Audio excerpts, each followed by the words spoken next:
આગળ વધીએ સમાચારોમાં તો ગાંધીનગર ખાતે વિકસિત ભારત સંકલ્પ સંમેલનનું આયોજન કરવામાં આવ્યું। કેન્દ્રમાં ભાજપ સરકારના 12 વર્ષ પૂર્ણ થવા પર આયોજન કરવામાં આવ્યું।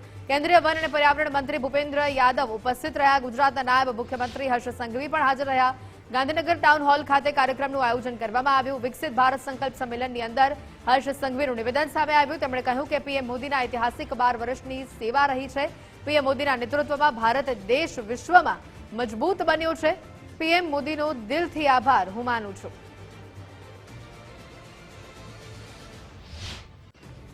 લોક લાડીલા નેતા શ્રી નરેન્દ્રભાઈ મોદી સાહેબના પ્રધાનમંત્રી તરીકે એક ઐતિહાસિક 12 વર્ષની સેવા, જે સેવાના માધ્યમથી દેશના પ્રત્યેક રાજ્યોને કાશ્મીરથી લઈને કન્યાકુમારી સુધી કંઈક ને કંઈક તમામ નાગરિકોના જીવન સુધારો આવી શકે તે માટે એમના થકી જે કાર્યો થયા છે તેનાથી આપણું દેશ એ દુનિયાભરની અંદર એક મજબૂત દેશ તરીકે ઓળખાવા માંડ્યું। તે બદલ આદરણીય મોદી સાહેબને આપ સૌ વતી હું અભિનંદન તો ના આપી શકું, માત્ર એમનો દિલથી બે હાથ જોડીને આભાર બી માનું છું।